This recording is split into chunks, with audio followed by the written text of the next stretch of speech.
बहुत स्वागत है आप सभी का। आपके साथ मैं हूं अभिलाष मिश्रा और अब आप देख रहे हैं आपकी बात छत्तीसगढ़। छत्तीसगढ़ में सरकार ने 2.5 साल में हजारों करोड़ रुपए कर्ज लिया, विकास कार्यों और जनहितैषी योजनाओं का हवाला दिया।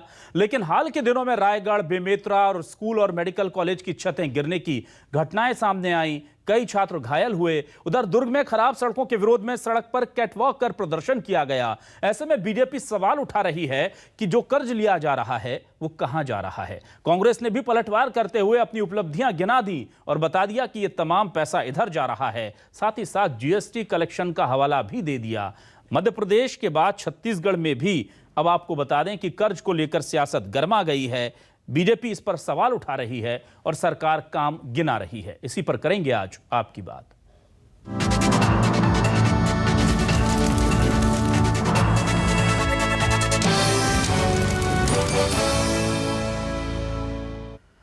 तो लगातार कर्ज लिया जा रहा है छत्तीसगढ़ सरकार की तरफ से, यह कहा जा रहा है बीजेपी की ओर से, और यह भी कहा जा रहा है कि यह पैसा लिया तो जा रहा है पर जा कहां रहा है। और उधर कांग्रेस के पास एक लंबी फहरिस्त है अपने कामों को गिनाने की।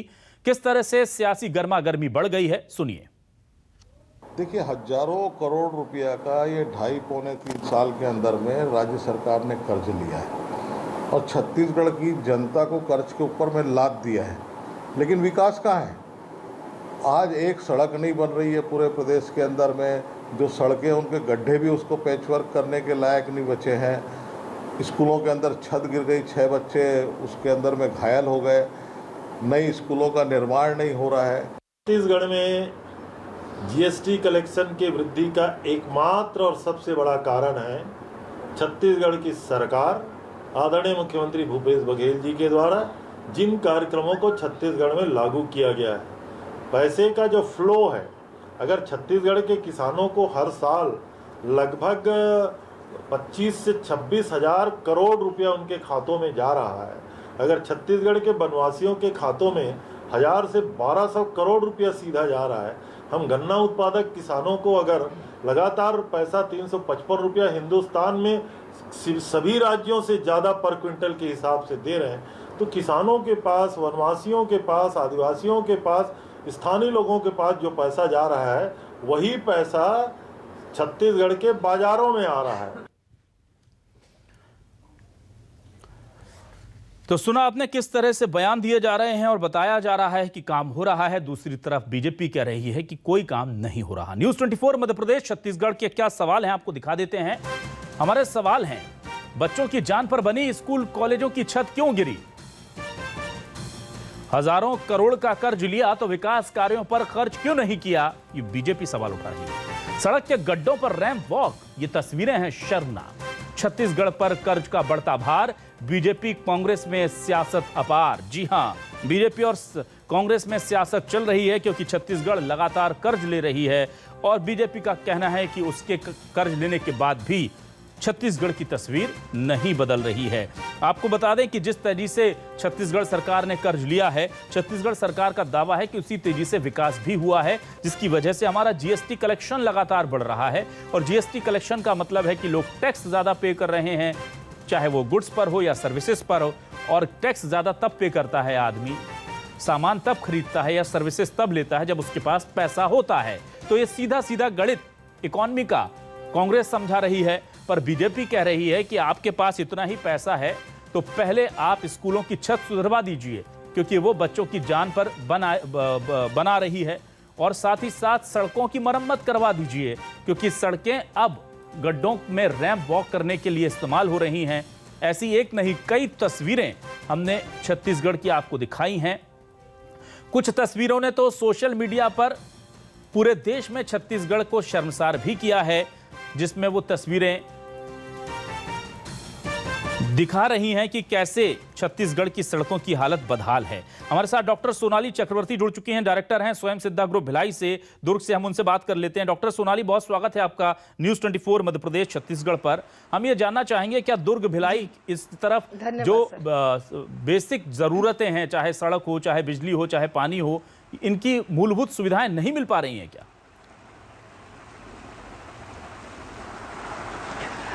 सर, सड़क की सुविधाएं नहीं हैं। आपके पास जो तस्वीरें हैं आप उसी में देख सकते हैं।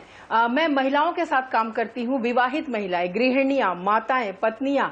हम लोग के घर से जब लोग ड्यूटी पे जाते हैं, हम लोग सिर्फ चिंताग्रस्त रहते हैं कि वो सही सलामत घर लौट जाए। ये एक बहुत बड़ी हमारी उम्मीद हो गई है। कोरोना काल में जितना हमने ये विषादग्रस्त हुए हैं, हम सब इतने अवसादग्रस्त हैं, घर में रह के प्रियजनों की मौतें देखी है। उसके बाद सड़कों का ये हाल, जिसमें हर रोज मेरे जितने ग्रुप में महिलाएं हैं, किसी ना किसी के घर वाले वहां गाड़ी में गिरते हैं, उनके हाथ पैर टूटने की घटनाएं, हाथ पांव छिलने की घटनाएं ये आम है। इस वजह से हमें कल उतरना पड़ा था कि हम लोग जैसे कोई कंप्लेन करते हैं, अगर बहुत ज्यादा कंप्लेन हो जाए तो जो गड्ढे हैं उन पे गिट्टी डाल के हल्का फुल्का सरकार मेकअप सा कर देती हैं। तो हम मेकअप करके कल सड़कों पे उतरे कि हमें ये मेकअप की हुई सड़कें अब नहीं चाहिए। हमको अपने घर वालों के लिए उतरना पड़ा, क्योंकि हमारे घर से जो अलग अलग क्षेत्रों में काम करते हैं, डॉक्टर है, वकील है, इंजीनियर, टीचर्स, उन्हें तो अपने काम की जगह पे जाना ही पड़ेगा। सड़कों का ये हाल हमारे सहन करने के लायक नहीं है। बिल्कुल। और क्या आपको लगता है कि जिस तरह से छत्तीसगढ़ सरकार लगातार हवाला दे रही है कि हमने तो विकास कार्यों की इबारत लिख दी है, ऐतिहासिक अभूतपूर्व विकास हुआ है छत्तीसगढ़ में और जीएसटी कलेक्शन बढ़ गया है, कर्ज भी सरकार ले रही है, बीजेपी कह रही है, तो क्या ये देखिए रैंप वॉक की तस्वीरें देख सकते हैं, डांस भी यहाँ पर करते हैं लोग, क्या करें, सरकार का ध्यान इस तरफ चला जाए, इसलिए लोगों को ये सब चीज़ें इस्तेमाल करनी पड़ती हैं ताकि सरकार इस तरफ देखे। डॉक्टर सोनाली, आपको लगता है कि क्या वाकई में सही जगह पर पैसा खर्च हो रहा है छत्तीसगढ़ में, या लगता है कि सड़क तो बहुत बेसिक चीज़ है, स्कूलों की छत गिर जा रही है, बच्चे घायल हो जा रहे हैं, ये तमाम चीज़ें ऐसी हैं जो लोगों की सुरक्षा से भी जुड़ी हैं, सिर्फ सुविधा नहीं है, सुरक्षा भी है? जी बिल्कुल। सर, मैं एक नागरिक हूँ और मेरे लिए कोई फर्क नहीं पड़ता कि सरकार कांग्रेस की है या बीजेपी की है।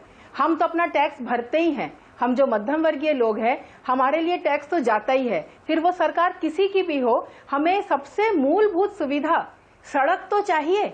अगर विकास की बात हम करते हैं, विकास एक शहर को दूसरे शहर से जोड़ने की होती है। जब हम बहुत छोटे थे तो भिलाई से रायपुर जाने में शायद 3.5-4 घंटे लगते थे। आज स्थिति फिर वैसी आ गई है। मेरे एक साथी सीएमसी वेलोर जाने के लिए फ्लाइट मिस करती है, तो उसका वो जो खर्चा है, तो इसमें मैं विकास कैसे समझूं? मैं किसी सरकार की न तो तरफ बात करूंगी, न किसी सरकार के खिलाफ, लेकिन सरकार जो भी है उसे नागरिकों के लिए काम करना चाहिए, इतना तो सब मानेंगे ही। इसलिए उनका तो ये फर्ज है कि सबसे पहले, और बड़े शहरों में सर रातों रात काम होते हैं, होल नाइट काम करवा के, लॉकडाउन के दौरान काम करवा के, जहां शादियों में 150 लोग आप जमा कर सकते हैं बिना कारण, तो क्या हम रातों को 150 लोगों के मजदूरों को जमा करके सड़कों का काम जल्दी नहीं कर सकते? जो सड़क भिलाई की सबसे बिजी है। अगर भिलाई में डॉक्टर सोनाली, जितनी मेरी जानकारी है, भिलाई से जितना राजस्व मिलता है, डॉक्टर सोनाली, भिलाई से जितना राजस्व सरकार को मिलता है, नगर निगम को मिलता है, उतना मुझे लगता नहीं कि शायद किसी और सिटी से मिलता होगा। और वहां के लोग जो सरकार को सबसे ज्यादा पैसा दे रहे हैं छत्तीसगढ़ में, और वहां के लोग अगर बेसिक सड़क के लिए इस तरह से महिलाओं को आगे आना पड़ रहा है, तो क्या जनप्रतिनिधि वहां है नहीं, और है तो क्या सुनते नहीं? क्या आपको लग रहा है इसकी वजह क्या है? हर कोई सर दूसरों के ऊपर अपना काम डाल रहे हैं कि अगर जनप्रतिनिधि सुनते हैं तो उनका कहना है कि अधिकारी नहीं सुनते हैं, अधिकारियों का कहना है फिर उनके ऊपर मंत्री नहीं सुन रहे हैं। हमें तो सिर्फ आश्वासन और जवाब ही मिलते हैं। और जीएसटी और राजस्व की बात तो ऐसी है सर, अगर सरकार कहती है कि लोगों के पास पैसा होगा तभी तो खर्च करेंगे, तो उससे तो बेहतर मैं ये कहूंगी कि हमें हर काम के लिए पैसे देने पड़ रहे हैं, ये क्यों नहीं सोचता है कोई कि हमें कोई भी सुविधा निःशुल्क तो प्राप्त नहीं हो रही है, हर एक सुविधा हमें लेनी पड़ रही है। 2 व्हीलर पे जहां हम जा सकते थे, आज हमें वहां पे टैक्सी बुक करनी पड़ती है, क्योंकि उन सड़कों पे साड़ी पहन के, रेनकोट पहन के 2 व्हीलर में महिला शिक्षाकर्मी कैसे अपने स्कूल पहुंच पाएगी? लेकिन डॉक्टर सोनाली, सरकार तो सुविधाओं का ध्यान रख रही है। हमने तो देखा कोरोना काल में भी सरकार ने शराब जो है उसकी बिक्री जारी रखी और होम डिलीवरी तक कर दी, तो लोगों का ध्यान तो रख रही है। पर आपको लगता नहीं कि इसका मैं क्या बोलूं जी, क्योंकि वहां पर बिना मांग के सर, ये सार्कज्म है, लेकिन यहाँ हम भी देखते हैं जी, हम ये अभी भी देखते हैं कि संडे हो या कोई भी दिन, शराब की दुकानें 24 घंटे मुझे खुली दिखती जब तक कि हम बाहर जाते हैं। कोरोना काल में भी शराब की जब बाकी जरूरत के सामान 6 बजे बंद होते थे, तो शराब दुकानें, इवन मैं जहां रहती हूँ रिसाली क्षेत्र में, एक मेन रोड है जिसके आसपास सारी अच्छी कॉलोनीज है, उसमें 5 बार है। उसमें लगातार भीड़ होती है। ये रहवासी इलाकों से तो हटनी चाहिए। खैर इस विषय पे आप शायद बात नहीं कर रहे हैं जी। तो वो सुविधा तो ठीक बंद है। हो जाए तो ही नागरिकों के लिए अच्छा है। ठीक है, इस बीच में हमें ये प्रमोद दुबे जी ने, मैं वरिष्ठ कहूंगी। कांग्रेस नेता ने ज्वाइन किया है। प्रमोद जी, बहुत स्वागत है आपका न्यूज़ 24 मध्य प्रदेश छत्तीसगढ़ पर।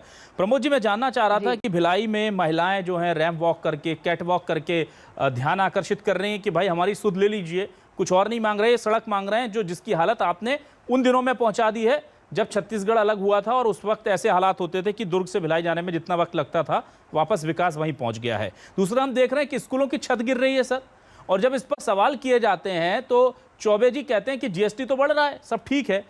सब ठीक होता सर तो ये सड़कें ऐसी होती, लोग खड़े होकर के वहां गाने गा रहे होते और वो जो वीडियो है सोशल मीडिया पर वो देश भर में ट्रेंड कर रहे होते, मिलियंस ऑफ व्यूज आ रहे हैं उनके, महिलाएं रैंप वॉक कर रही हैं ताकि सरकार का ध्यान चला जाए। नहीं, ये बात आप सही बोल रहे हैं। और चूंकि दुर्ग भिलाई रोड में नेशनल हाईवे के अलावा वहाँ पूरे फ्लाईओवर्स के काम चल रहे हैं और लगातार पेंच रिपेयर का काम जरूर चल रहा है। जब तक ये काम पूरा नहीं हो जाएगा, और बरसात के कारण आपको कम से कम 8 से 10 बार पेंच रिपेयर का काम करना पड़ता है, और जो आपको उसमें दिख रहा है वो स्वीकार्य योग्य बातें हैं, इसको अस्वीकार नहीं किया जा सकता। लेकिन जो कंस्ट्रक्शन का काम चल रहा है वहाँ बहुत बड़े पैमाने पर चल रहा है। आज के डेट में उसमें पूरी पक्की सड़क नहीं बनाई जा सकती जब पूरे काम कंप्लीट होंगे। हाँ, ये जरूर है कि पैच रिपेयर की आवश्यकता होती है, और जिस प्रकार से बरसात अभी सितंबर माह में हुई है तो उसमें कहीं ना कहीं कोई कमियां हैं। इन कमियों को दृष्टिगत रखते हुए जरूर उन जगहों पर भी ध्यान देने की आवश्यकता है, और हम देंगे।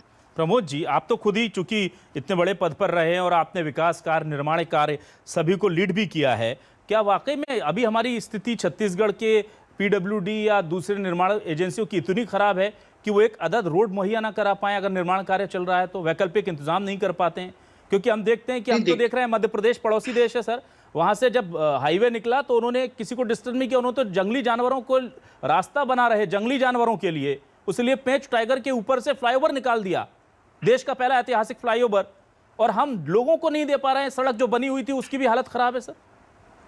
देखिए सर, ज्योग्राफिकल अगर बात करें, आप समझदार हैं और टेक्निकल चीजों को भी समझते हैं। भिलाई की संरचना में जहां पर रोड बन रहा है उसके आजू बाजू में ऐसी कोई जगह नहीं है, क्योंकि 3 रोड है वहां पर। आप जानते हैं एक सेक्टर एरिया वाला है, वहां कोई जंगल या झाड़ी नहीं है जहां से निकाला जा सके। और जिस मध्य प्रदेश की आप बात कर रहे हैं वहां पर्याप्त मात्रा में जगह थी, मुझे भी याद है वो चीजें। लेकिन हाँ, आपकी बात मैं अस्वीकार नहीं कर रहा हूँ, लेकिन पीडब्ल्यूडी की जहां तक बात है, पीडब्ल्यूडी पक्के सड़क बनाती है। जहां पर की आप बात कर रहे हैं वहां पैच रिपेयर की आवश्यकता है, कहीं ना कहीं कोई कमी है, इस बात को मैं स्वीकार करता हूं। आपने संज्ञान में दिया है, इसको गंभीरता से लेकर के। जी प्रमोद जी, बिल्कुल। हमारे साथ सौरभ सिंह जुड़ चुके हैं, बीजेपी के वरिष्ठ नेता विधायक। सौरभ सिंह जी, बहुत स्वागत है आपका। सौरभ सिंह जी, स्कूलों की छत बच्चों के सरों पर गिर रही है, महिलाएं रैंप वॉक, कैट वॉक करके सरकार को जगा रही हैं कि देखिए ये गड्ढों की हालत क्या हो गई है। लोग सड़कों पर गाना गा रहे हैं कि अपना 100 रुपए में वोट बेचोगे तो ऐसी ही सड़कें पाओगे, और वो पूरे देश में ट्रेंड कर रहा है। छत्तीसगढ़ की लानत मलानत हो रही है, और हमारी सरकार कहती है कि हमारा तो जीएसटी कलेक्शन बढ़ गया, हमने तो गन्ने, सबसे ज्यादा गन्ने का दाम दिया है। तो विकास क्या कुछ चुनिंदा हिस्सों में होगा क्या? और ग्रामीण क्षेत्र का विकास करने का क्या ये तात्पर्य होता है कि शहरी क्षेत्र या स्कूल या सड़कों को नजरअंदाज कर दिया जाए? देखिए, राज्य सरकार की जो व्यवस्था है, उस व्यवस्था में राज्य सरकार कर्जे में दबी हुई है, और जो बेसिक व्यवस्थाएं हैं, स्कूल की व्यवस्था, रोड की व्यवस्था, पानी की व्यवस्था, इस व्यवस्था को ये कर नहीं रहे हैं।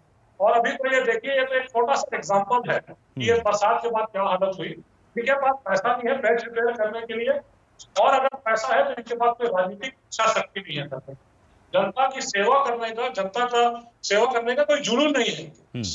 अगर पैच रिपेयर करना है तो आप क्यों रोड में लोगों को क्यों उतरना पड़े पैच रिपेयर करने के लिए? बरसात के पहले आप पैच रिपेयर कर लेते, और ड्यूरिंग की बरसात पैच रिपेयर हो सकता है। एक तो सरकार के पास पैसा नहीं है, दूसरी सरकार की नीयत में खोट। बिल्कुल। सौरभ सिंह जी, बहुत ज्यादा कर्ज लिया है, ये भी आरोप बीजेपी लगा रही है, लेकिन जब भी बात होती है तो कांग्रेस कहती है कि कर्ज तो बीजेपी के जमाने में भी बहुत लिया गया। अब ऐसे तो छत्तीसगढ़ के लोगों को सड़क मिलेगी नहीं, और आने वाले छत्तीसगढ़ के बच्चे पैदा होंगे तो उन पे 10-20 हजार का कर्ज होगा। ऐसी सरकार है तो कोई छत्तीसगढ़िया नहीं चाहता सर। देखिए क्या है, जब भारतीय जनता पार्टी की सरकार थी। जो आंकड़े मैं बता रहा हूँ, ये विधानसभा में जो जवाब है वो आंकड़े बता रहा हूँ जी। हमारी सरकार जब 2003 में बनी तो लगभग 7 से 8 हजार करोड़ का कर्जा हमको मिला। 15 साल में राज्य सरकार ने करीब करीब 30,000 करोड़ का कर्जा लिया और इस सरकार ने करीब 41,000 करोड़ का कर्जा इस आप देख सकते हैं 30-32 महीने में लिया है। ऑन एन एवरेज आप देखिए मंथली कितना कर्जा ये ले रहे हैं। आने वाले समय में ये जिस तरह से स्पेंडिंग कर रहे हैं, जिस तरह से पैसे को फेंक रहे हैं, तो आने वाले समय में जो भी सरकारें बनेंगी उन सरकारों के पास छत्तीसगढ़ के भविष्य में तो बच्चे के ऊपर कितना कर्जा होगा। मैं आपको बता रहा हूँ 750 करोड़ रुपए का सिर्फ हम ब्याज दे रहे हैं और इन लोग हमने जो बीजेपी के शासनकाल में कर्जा हुआ उसका rate of interest 5%। FRBM act में इनकी इतनी धज्जी उड़ गई है, 4% जो होता है जीडीपी का, उससे ज्यादा आप कर्जा नहीं ले सकते। ये 9-10% पे आ गए। अब इनको जो बाजार में ब्याज मिल रहा है वो 9% में ब्याज मिल रहा है। 9% 10% में आज राज्य सरकार ब्याज लेगी और उसको किसी को तो पटाना है ना ब्याज को, और राज्य के बजट से जाएगा। जनता का पैसा है जो हम कर्जे में चुका रहे हैं। अब राज्य सरकार को इंटरेस्ट पटाने के लिए भी कर्जा लेना पड़ रहा है। बिल्कुल ठीक है। ऐसी वित्तीय स्थिति। मैं आता हूं सर। प्रमोद जी, ये जीडीपी, ये तो इकोनॉमी की तो बहुत सिंपल सी चीज है और ये तो कांग्रेस के जमाने में भी फॉलो होती थी। बल्कि कांग्रेस के जमाने में केंद्र में जब कांग्रेस सरकार थी तो मुझे याद है बहुत अच्छे से फॉलो होती थी और 3% के आसपास रहता था जीडीपी का जो घाटा है या जो कर्ज है। 4% की जो लिमिट थी ये बढ़कर के 9% हो गई है सर। तो जीएसटी कलेक्शन तो गिना देते हैं, कर्ज का जो बोझ है उससे भी तो बताइए हमारे दर्शकों को कि वो क्यों बढ़ रहा है। नहीं देखिए, आपको मालूम है कि ये केवल राज्य के मामले में ये बात नहीं हो सकती और इसमें हमें व्यापक पैमाने पर भी बात करनी चाहिए। एक राज्य के कर्ज से पूरे देश का कर्ज वो हो जाएगा, माफ हो जाएगा, ये भी बात नहीं है। आज आप देखिए कि 2020 और 21 में केंद्र की सरकार ने 12 लाख करोड़ रुपया लोन लिया। अब इस बार भी 12 लाख करोड़ फिर से वो 21-22 के लिए कर्ज मांग रही है। तो अभी जब पिछले समय आपकी सरकार में कोविड का समय नहीं था, जब 19-20, 20-21 और 21-22 ये 3 वर्षों की अगर हम बात करें, तो जो कांग्रेस की सरकार में 6 लाख करोड़ का जो कर्ज होता था वो अगर 12 लाख करोड़ का हो गया मान लो, तो आपके जो जीडीपी की अगर बात कर रहे हैं तो 3 और 4% अगर जीडीपी थी तो आज केंद्र की सरकार 9.6% अगर जीडीपी के कतार पर है। तो ये जो कर्ज है ये क्या दूसरे देश के लोगों को पर बिल्कुल ये भी हमारे ऊपर है। केंद्र सरकार ने तो जो रिजर्व बैंक का कैश है, जो रिजर्व कैश था, उसे भी विड्रॉ किया है, जिसको लेकर के बड़ी लानत मलानत उनकी भी हुई है। खैर डॉक्टर सोनाली, मैं आपके पास आता हूं। आपने बीजेपी कांग्रेस को दोनों को सुना। कांग्रेस से जब पूछा गया कि भाई आपने कर्ज क्यों बढ़ा लिया तो उन्होंने कहा कि केंद्र ने भी तो बढ़ा लिया। तो अब छत्तीसगढ़ की जनता हो या इस देश की एक आम जनता की मैं बात करता हूं, सड़कों से मिल नहीं रही, स्कूल ऐसे मिल रहे हैं कि छत बच्चों पर गिर जाती है, सुविधाएं हमने कोरोना काल में देखी ली किस तरह की थी। अब ये तमाम चीजें मिलती हैं और जब आपको पता चलता है कि इतना सब मिलने के बाद आप और ज्यादा कर्जदार हो गए हैं, तो फिर सरकारों का ये कर्ज जनता कैसे उतारेगी?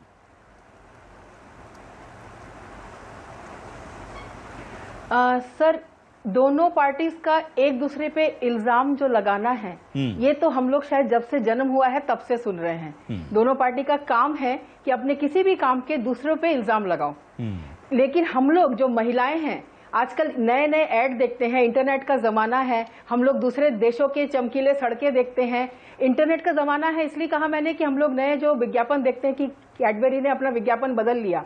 अब लड़कियां जब छक्का लगाती हैं तो उनके बॉयफ्रेंड आके ग्राउंड में डांस कर रहे हैं डेयरी मिल्क खाते हुए। जमाना बदल रहा है, हम लोग भी तो बदलना चाहते हैं। हम 50 साल पहले भी सड़क के लिए रो रहे थे, हम आज भी सड़क के लिए रो रहे हैं। हम लोग छत्तीसगढ़ से निकल के अपनी जगह कैसे बनाएंगे? जीडीपी क्या होता है समझिए, बहुत सी आम गृहिणियों को नहीं पता, जीएसटी के बारे में नहीं मालूम। हम चाहते हैं कि हमें मानसिक शांति मिले कि हम लोग जो बेटी बचाओ बेटी पढ़ाओ इतना कुछ बात करते हैं, हम लोग बेटियों को सड़क पे भेजेंगे कैसे? बहुत से खतरों के साथ अगर सड़क में भी गड्ढे हो तो हम कैसे उनको बाहर भेजेंगे? हमारा प्रश्न तो वही है कि हमारी जो मूलभूत सुविधाएं हैं वही नहीं मिल पाएगी तो हम लोग अपने सोच को कैसे आगे बढ़ाएंगे? अच्छा डॉक्टर सोनाली, आप तो पूरे छत्तीसगढ़ में भी छोड़ के हमें कोई नतीजा दे। डॉक्टर सोनाली, आप तो पूरे छत्तीसगढ़ में भी जाती हूँ, ये सिर्फ दुर्ग भिलाई की समस्या है? आपको लगता है कि छत्तीसगढ़ में कमोवेश अभी यही हालात हैं लगभग, जो रास्ते हैं उन पर बहुत काम होना बाकी है? मेन रोड का काम तो बहुत होना बाकी है सर, क्योंकि पहले तो सड़कें फिर भी ठीक थी। जब से फ्लाईओवर का काम शुरू हुआ है, भिलाई से रायपुर जाना 4 घंटे का काम हो गया है। कभी कभी कुम्हारी में आपको एक जगह पर 1 किलोमीटर आपको 1.5 घंटे लगते हैं पार करने में, अगर आप ऑफिस टाइम में जा रहे हैं सुबह 9 से 11 के बीच। तो हम लोग कुछ भी काम नहीं कर पा रहे हैं, बहुत ही दिक्कतें हैं। ठीक है सौरभ सिंह, ज्यादा दिक्कतें। सौरभ सिंह जी, सुविधाएं अच्छी बात हैं, लेकिन उन सुविधाओं के नाम पर या उन सुविधाओं के बदले जो 2-4-10 साल हैं स्थानीय लोगों के, क्या वो खराब कर दिए जाने चाहिए? क्या एक पूरी की पूरी पीढ़ी जो है, जो स्कूल जा रही है, वो ऐसे ही रास्तों से निकलकर स्कूल जाएगी? एक पूरी पीढ़ी जो नौकरी पर जाती है, क्या उसको उसके नसीब में इसी तरह के रास्ते रहेंगे?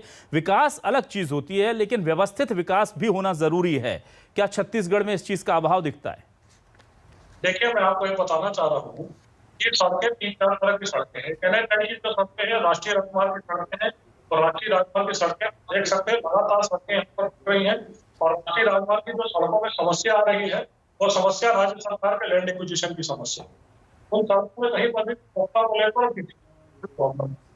नंबर 2, जो सड़कें पुरानी राष्ट्रीय राजमार्ग की सड़कें हैं, उसके लिए केंद्र सरकार ने राज्य सरकार को मेंटेनेंस के लिए पैसा दिया हुआ। राज्य सरकार क्यों नहीं उस मेंटेनेंस का पैसा का उपयोग करती है और पैच रिपेयर करती है और सड़क को बनाती है?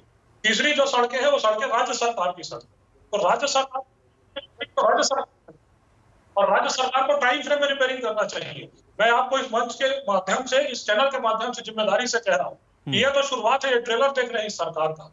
आने वाले 2 साल के अंदर देखिएगा क्या होगा। एक झौवा मट्टी नहीं डाल सकते ये किसी सड़कों के ऊपर, ये इनकी परिस्थिति आ। ये तो कौन बनेगा? मुख्यमंत्री की लड़ाई में लगे हुए हैं। गवर्नेंस पूरा खत्म हो चुका है छत्तीसगढ़ में, वो उसके पीछे लग रहा है। वो पीछे कोई विधायक को सस्पेंड कर रहे हैं, कोई किसी की लड़ाई कर रहे हैं। जनता के लिए कोई लड़ाई नहीं हो रही है, जनता की बात के लिए कोई लड़ाई नहीं। ये तो अपनी कुर्सी की लड़ाई में लगे। ठीक है, लेकिन सौरभ जी, एक सवाल तो मेरा भी आपसे है। ये जो कुर्सी की लड़ाई चल रही है सर, इसको देख करके बीजेपी तो बस मजे ले रही है ना। जब सोनाली चक्रवर्ती जैसे लोगों को, महिलाओं को निकलकर प्रदर्शन करना पड़ता है, मेकअप करके पैचअप वाली सड़कों पर डांस करना पड़ता है, तो बीजेपी के कार्यकर्ता क्यों सामने नहीं आते सर? बीजेपी की भी तो जिम्मेदारी है। कल से बीजेपी का पूरे जिलों में धरना प्रदर्शन चालू हो रहा है। कल से हम लोग सब लोग धरना प्रदर्शन में बैठ रहे हैं। उन्हीं सड़कों पर हम बैठेंगे जिन सड़कों पर बैठना है। अभी 2 दिन पहले, 2 दिन ये प्रदर्शन 2 दिन 3 दिन पहले होना था, बट हमारे साथी युद्धवीर सिंह जी का दुखद देहांत हो गया, इसलिए 2 दिन के कार्यक्रम सारे सस्पेंड हो गए थे। कल से आप देखिएगा बीजेपी पूरी आपको रोड पर मिली। ठीक है प्रमोद जी, सियासत का भी मौका देते हैं, शिकायत का भी मौका देते हैं। ऐसी तो कांग्रेस सरकार नहीं होनी चाहिए थी सर, जैसे वादे किए गए थे। क्योंकि आप बीजेपी को कुछ भी कहें, मौके तो आपने दिए, जनता को आप कुछ भी कहिए कि ये प्रो बीजेपी लोग हैं जो प्रदर्शन कर रहे हैं, लेकिन शिकायत का मौका भी आपने दिया। ऐसी उम्मीद तो नहीं थी सर। नहीं अभिलाष जी, 2-3 चीजों को मैं व्यवस्थित रूप से कहना चाहूंगा। पहली तो जिस रोड की बात चल रही थी, मैं आदरणीय सोनाली जी को भी देखा हूं, मैं भी उनको फॉलो करता हूं। लेकिन ये जो सड़क बन रही है, आपको समझना पड़ेगा कि ये नेशनल हाईवे की सड़क ना प्रमोद जी, सिर्फ एक सड़क की बात नहीं कर रहा हूं मैं। स्कूलों की छत गिर रही है सर, स्कूलों की छत गिरी है, वो भी है ना। एक सड़क पर हम केंद्रित नहीं होंगे सर, विकास कार्य की बात कर रहे हैं सारे।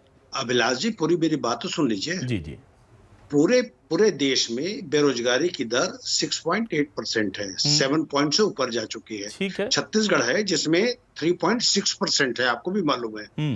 गांव में पैसा गया है, गोबर का पैसा गया है, गरीब आदमी को पैसा गया है, किसान को पैसा गया है। इसलिए आज अन्य राज्यों की तुलना में अगर आप कहें तो छत्तीसगढ़ राज्य, ये मैं नहीं कह रहा हूं, आपके टीवी चैनल से लेकर सारे चैनल्स कह रहे हैं कि बेहतर राज्य है। हाँ, कुछ कमियां हैं, इसको मैं अस्वीकार नहीं कर रहा हूं, लेकिन ये भी एक प्रश्न चिन्ह नहीं हो सकता क्या कि हमको आए केवल 2.5 साल हुआ है। अगर बीजेपी की सरकार ने सारे जगहों पर सड़क बनाई है, तो क्या मार्च केवल 2 साल में सारी सड़कें उखड़ गई? इसका आशय क्या हो सकता है अभिलाष जी? लेकिन इन सब के बावजूद मैं आपसे ये कहना चाहता हूँ कि ये सरकार जो है, ये संवेदनशील सरकार है। कुछ कमियां हैं हम में, इसको हम अस्वीकार नहीं कर रहे हैं। लेकिन भारतीय जनता पार्टी की अगर बात करें, आपके सामने मैं रायपुर शहर में 172 करोड़ की एक सड़क की बात कर रहा हूं मैं, जो बनी, और ये इतना जल्दी इनको आवश्यकता थी कि वो पूरी सड़क ढह गई। क्या ये गुणवत्ताहीन काम करने की आवश्यकता है? हमको थोड़ा देर लग सकता है अभिलाष जी, लेकिन काम अच्छे काम करेंगे और गुणवत्तापूर्ण काम करेंगे।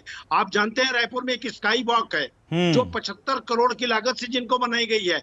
ये ऐसा जिसका कोई आज के डेट में कोई सोच नहीं है, कोई सभ्यता नहीं है या कोई संस्कारवान जैसे कोई काम नहीं हुए, तो क्या हम जो पिछली सरकारों से जनता ने तकलीफ पाई है, क्या उसी तकलीफ में डालने के लिए हम संकल्पित हैं? ऐसा नहीं होने देंगे। मैं आपको विश्वास पूर्वक बताना चाहता हूं कि इस शहर में, यही रायपुर शहर है जहां आज श्रेणियों की अगर बात करें तो 7वें नंबर में हमारा शहर है जो 127वें नंबर पर हुआ करता था। हाँ बिल्कुल प्रमोद जी, और जाहिर सी बात है आप लोगों का अच्छा जो परफॉर्मेंस है ये कहीं ना कहीं एक ऐसा लगता है ना कि मखमल में टाट का पैबंद जैसी ये तस्वीरें नजर आती है। जरा एक बार एम्बियंस सुनवा दीजिए प्रमोद जी को, ये क्या गा रहे हैं भाई लोग, जरा अगर सुनवा पाए, अगर इसमें एम्बियंस हो तो मुझे मालूम है ये कोरबा में भी हुआ था ये जी, और मैं तो पहले कह रहा हूं।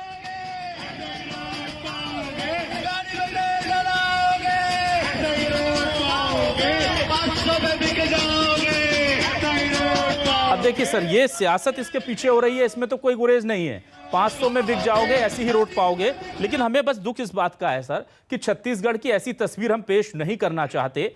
देखिए, अच्छे बुरे काम हर सरकारों में होते हैं। रमन सरकार में हम नया रायपुर की तस्वीर दिखाकर लोगों से कहते थे कि हमारा छत्तीसगढ़ अब ऐसा है, लेकिन ये तस्वीरें हम दिखाते हैं तो हम अपने आप को डिफेंड नहीं कर पाते हैं। मैं अंतिम सवाल, बस 20 सेकंड का आंसर चाहूंगा डॉक्टर सोनाली आपसे। क्या आपको लगता है कि ये जो सारा ये जो विकास कार्य और बाकी तमाम चीजें हैं, ये विकास केवल केंद्रित फोकस गांव की तरफ हो गई है सरकार, इसलिए शायद शहरों की अनदेखी हो रही है, या आपको लगता नहीं शहर हो या गांव, कई बिंदु ऐसे हैं जहां पर काम होना बाकी है? बहुत से बिंदु है सर जिन पे काम होना बाकी है। मैं ये नहीं जानती कि गांव में क्या विकास हो रहा है। एक गोबर बेचने के अलावा हमें तो न्यूज़पेपर्स में और कोई खबर नहीं मिलती कि गांव में बहुत शिक्षा बढ़ गई है या अब ये शोषण के किस्से नहीं होते हैं। ऐसा कोई भी न्यूज हमको तो नहीं मिलती है। गोबर का बिकना यदि विकास है तो मैं कहूंगी तो फिर गांव का विकास है। तो ऐसा कुछ नहीं सुनाई दे रहा है। किसी सरकार के खिलाफ मैं कुछ नहीं कहना चाहती, कोई राजनीति को नहीं करना चाहती। हमारा है कि जैसे हम लोग हमेशा अपने आप से बोलते थे कि जिंदगी से किया था कभी एक वादा, तुझे आसमां की सैर कराऊंगी, पंख बनाने की कोशिश में जुटी हूँ, हर हाल में अपना वादा निभाऊंगी। अब तो लग रहा है हमें पंख ही मिल जाए कि हमें इन सड़कों पे चलना ना पड़े। अगर हमें सारे प्लानिंग प्रोग्राम, बच्चों की परवरिश छोड़ के यदि सड़क पे उतरना पड़े तो सबसे मूलभूत तो ये सड़क है जो ये ठीक हो जानी चाहिए। फिर आगे एक दूसरे पे इल्जाम लगते रहेंगे, लेकिन मूल सुविधाएं तो हमें चाहिए, जल्द से जल्द काम हो जाए तो हमारी इतनी डिमांड है। बिल्कुल इल्जाम लगते रहेंगे, लेकिन ये वाकई में दुर्भाग्य है जिस बात से डॉक्टर सोनाली ने शुरुआत की थी कि हमने भी जब बचपन में अपनी आंखें खोली थी तो हमें भी पता था कि बिजली, पानी, सड़क ये ऐसे मुद्दे हैं जो खत्म नहीं होते। और दुर्भाग्य वाकई में लगता है कि इस बीच छत्तीसगढ़ बन गया, विकास की राह पर चल गया, उसका सीना तन गया, लेकिन उसके बाद भी हम सड़क को लेकर डिबेट कर रहे हैं। तो ये हमारे लिए, छत्तीसगढ़ के राजनेताओं के लिए सोचने वाली बात है। और सबसे बड़ी बात तो है कि गोबर को लेकर के बड़ी बात कही है सोनाली जी ने कि अगर गोबर बेचना विकास है तो फिर ये विकास कैसा हो रहा है खुद ही तय कीजिए। क्योंकि गोबर बेच करके हमारे एक किसान भाई ने स्कूटी खरीदी थी, अब वो परेशान होंगे कि उस स्कूटी को चलाएं किस सड़क पर। बहुत बहुत शुक्रिया डॉक्टर सोनाली आपकी, डॉक्टर सौरभ सिंह जी आपका भी, और प्रमोद दुबे जी आपका भी हमारे इस डिबेट का हिस्सा बनने के लिए। बहुत बहुत शुक्रिया तमाम दर्शकों का भी न्यूज़ 24 मध्य प्रदेश छत्तीसगढ़ से जुड़ने के लिए।